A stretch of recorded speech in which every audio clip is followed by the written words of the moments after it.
kunnafoni min bɛ di nanzarakan na o bɛna yɛlɛma aw ye todunkan na a bɛna lase aw ma seeru sila maraka faama fɛ sabula kunnafoni sɔrɔbaliya o ye kunnasiri ye. Maraka faama ka journal banbara bɛna lase aw ma ka sababu ɲuman kɛ malizoom.net ye. Maraka faama i bisimila bi kunnafoniw bɛ cogo di? Radio Benkan 97 tɔmi kelen fiɲɛ suru ka bɔ Sugunikura Kuluju Nagakɔrɔla na bi ye ntɛnɛn mai kalo tile 13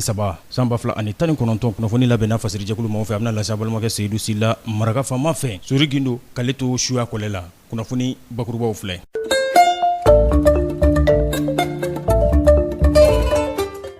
ɲɔna jɛrɛ min ni a ŋaniya sirila k'a bɛ waleya sibirido mai kalo tile 11 gouvernement ɲɛma Bubu Sise ale ka ŋaniya la k'a ni lɛkɔli siratamabaaw bɛɛ lajɛlen na sigi ka kuma ko a kɛra fɔn jigikɔrɔ ye.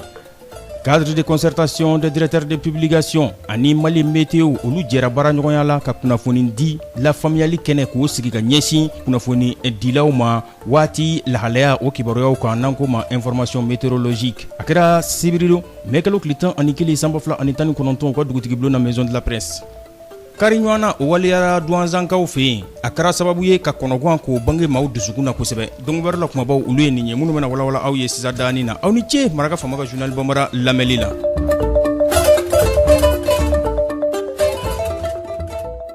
An bɔra ko de fɔ sisan a ŋaniya sirila minisiri ɲɛma Dr Bubu Sise fɛ k'a fɔ lɛkɔli ko ɲɛnabɔbaa bɛɛ lajɛlen maa o maa da bɛ don lakaliko la Mali kɔnɔ k'u bɛɛ lajɛlen ka ɲɔgɔn sɔrɔ sibiridon mai kalo tile 11 centre international de conférence de Bamako la n'o ye CICB ye yaasa u bɛ taa kuma cogo min na bɔda ɲuman ka sɔrɔ lɛkɔli karamɔgɔw olu ka baara bila o lahalayaw la. San kana bilalen n'o ye année blanche ye kisi bɛ se ka kɛ o ma cogo min na nka bɔ kɛra min kalama o de ye k'a fɔ solinadon jɛkulu min bɛ yen n'o ye lɛkɔli karamɔgɔw ka solinadon jɛkulu ye mun y'i bolonɔ bila octobre kalo tile 15 san 2016 o bolonɔ bila sɛbɛn na olu kɔni ye a jira k'a fɔ k'olu tɛna ye nin ɲɔgɔnnajɛrɛ in kɛnɛ kan ko ka sababu kɛ mun ye ko gouvernement ma kala sɛmɛ olu la a ma olu bonya nin ɲɔgɔnnajɛrɛ in labɛnni na ko k'a sababu kɛ ko bataki kɛrɛnkɛrɛnnen ma ci olu ma k'a fɔ olu sen ka don nin ɲɔgɔnnajɛrɛ in na n'olu ye solinadon jɛkulu ye école karamɔgɔw tɔgɔ la gouvernement fɛ k'olu ye a kuma mɛn bɔlɔlɔw de sanfɛ bɔlɔlɔ forokɛ barokɛyɔrɔw n'o ye Facebook n'a ɲɔgɔnnaw ye k'olu ye a mɛn yen yɔrɔw de la ko nka o kuma cayalen sa ko jumadon de bataki cira olu ma k'a fɔ k'u ka ɲɔgɔn sɔrɔ sibiridon ɲɔgɔnnajɛrɛ o kɛnɛ kan k'o b'a jira k'a fɔ ko kalama sɛmɛ olu la k'olu tɛna ye a kɛnɛ kan wa u ye a bɔ a sira fɛ o cogoya kelen na u ma ye a kɛnɛ kan an bɛ se k'a fɔ fɔn kɛra an jigi kɔ sibiridon ɲɔgɔnnajɛrɛ la fura bɛna sɔrɔ a la wa fura tɛna sɔrɔ a la wa ayiwa o ɲininkali tɔ min sigilen de bɛ to.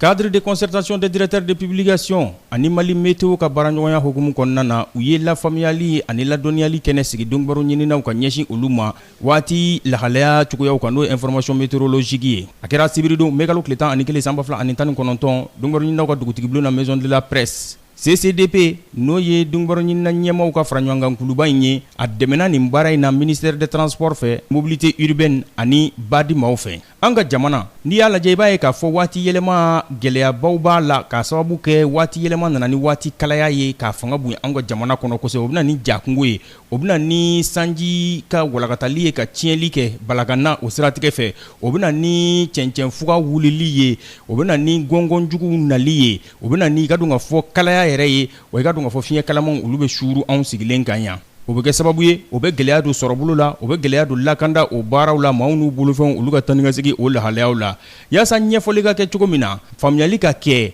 maaw k'a faamu k'a fɔ waati yɛlɛma bɛ bolo jumɛn kan an bɛ donni min na i ko bi nin ko in de nana waliya CCDP ani Mali météo mɔgɔw fɛ u bɛ se ka ɲɛfɔli kɛ cogo min na waati lahalayaw di cogow kan ani sanjikow bɛna kɛ cogo minnu na ani san kɔnɔ u bɛ kibaruya minnu di kalo kɔnɔ u bɛ kibaruya minnu di sanji cogoyaw kan ɲɛfɔli bɛ se ka k'o la cogo min na maaw k'o faamu o de kosɔn coordinateur cadre de concertation des directeurs de publication CCDP Aboubacar Banizan a ye ɲɛfɔli kɛ. lajɛ bɛ tali kɛ information météorologique kunnafoni minnu bɛ bibi in na diɲɛ kasaraw la n'i y'a jateminɛ nɛnɛbaw ni sécheresse ni ani bi funteniba min bɛ an ka jamana kɔnɔ Mali météo comme déjà e yɛrɛ b'a kalama de an ka association cadre de concertation des directeurs de publication n'an b'a wele CCDP ko an y'o de fɔ depuis an ka association créé la an k'o de an bɛna kɛlɛ de kɛ kuma bɛɛ pour que ni fɛnw bɛ yen ka sɔrɔ journalistes tɛ fɛn minnu faamuya communicateurs tɛ fɛn minnu faamuya an bɛ wuli k'an jɔ ka cɛsiri kɛ pour que olu service mɔgɔw ka na an kunnafoni. Directeur général agence nationale de la météorologie du Mali Djibrila Aria Bonkana ale ko k'olu bɛ wuli ka jɔ la u bɛ ka minɛnw ɲini dagabana minɛnw mun b'a to ka baaraw olu bɛ se ka nɔgɔya cogo min na wa i ka dɔn k'a fɔ baara siraw u bɛ k'olu bɛɛ lajɛlen taama k'olu sigi ɲɔgɔn kan yaasa u bɛ fɛn minnu fɔ olu ka kɛ fɛn sabatitaw ye faamuyali ka sɔrɔ a la maaw fɛ. Jabate Fatumata Sango ale ye farankan kɛ ɲɛma ka kuma la. Wagati n'a fɔ an bɛɛ bɛ jɛ k'a jateminɛ ɲɔgɔn fɛ wagati ka kalan funteni ka bon wa an ka jamana kɔnɔ o tɛ ko balilenba ye nin wagati ninnu an bɛ bɔ tilema na ka don samiya kɔnɔ o wagati n'an b'a fɔ ma nanzarakan na période de transition a funteni barika ka bon parce que fiɲɛ fila de ɲagaminen bɔ an ka jamana kɔnɔ fiɲɛ min bɛ bɔ kɔgɔji bolo fɛ o fiɲɛ kalamanba de bɛ don an ka jamana kɔnɔ fiɲɛ dɔ bɛ bɔ kɔrɔnfɛ yan fan fɛ o fana ka kalan a fiɲɛ jalen don ji t'a la olu mana ɲagami ɲɔgɔn na o de bɛ funteni barika bonya mais ni ji cayara fiɲɛ nin kɔnɔna na o de bɛ kɛ sababu ye ka sanji la donc samiya in bɛ sigi ni ji de cayara kɔgɔji bolo fiɲɛ min bɛ b'o fɛ ka na o de bɛ samiya sigi an ka jamana kɔnɔ o de la funteni barika ka bon ni wagati in na anw ka jateminɛ la an ye mun jateminɛ samiya kɔnɔna na o de ye sanji min bɛna ɲinɛ samiya kɔnɔ a ka ca ala fɛ ji nin bɛ bɔli kɛ wala a bɛ tɛmɛ hakɛ kan dɔɔni hakɛ ye mun ye k'a daminɛ san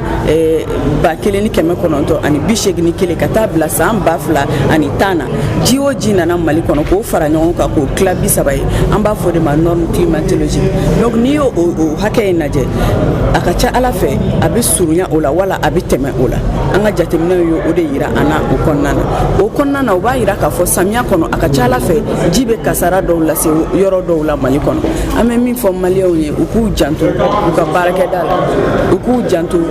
wuluwulujiw la u ka wuluwulujiw labɔ u ka u janto u yɛrɛ la samiya kɔnɔna na an'u ka sumafɛn min bɛ taa ni samiya cogoya. Jabate Fatumata Sango a ye farankan min kɛ kuma la o de ye k'a fɔ waati cogoyaw la olu bɛ kibaruya minnu di ko 185 ko o ye tiɲɛ wulibali ye sɔsɔli tɛ se ka kɛ mun na ko nka 25 in siga bɛ don la k'a sababu kɛ n'u y'a fɔ sisan k'a fɔ san bɛna Bamakɔ ko o kɔrɔ tɛ k'a fɔ san bɛna Bamakɔ quartier bɛɛ la san bɛ se ka na commune 1 na nka a tɛna commune 6 la ko fɔ maaw k'o de faamu k'a fɔ san kɔni nana Bamakɔ nka a mana Bamakɔ fan 14 bɛɛ lajɛlen de la ko o faamuyali b'a to olu ka baara bɛ nɔgɔya u bolo kosɛbɛ u ye sangaya kelen ta sibila kɛ ka ɲɛsin Isayi Sɔnburu ma n'o tun ye Mali météo baarakɛla ye n'ale fatura an ka dugawu kɛ Ala k'ale da yɔrɔ suma.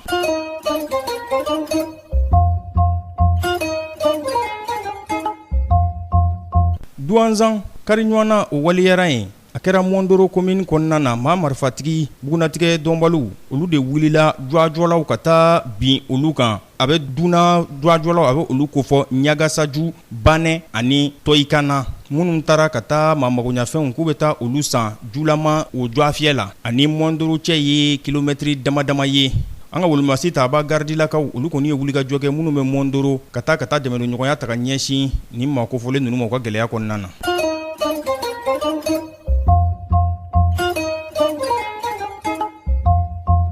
Maa caman olu bɔnɛna u nin na musolakaw yɛrɛ ka ca la dɛ nin kɛra gosi a kɛra maa marifatigi bugunatigɛ dɔnbaliw de fɛ u taara ka taa i ka dɔn k'a fɔ maaw dagayɔrɔ dɔ la ka taa Tabana a bɛ o kofɔ ni ani Ajura ka surun kilomɛtiri 30 ni gosi cɛw ye ka taa bagamɔgɔw ma u dagayɔrɔ la ka taa mugu ci kɛ ka ɲɛsin u ma a kɛra sababu ye maa caman olu bɔnɛna u nin na wa musolaka ani maakɔrɔbaw olu de ka ca nin ko la kosɛbɛ kosɛbɛ.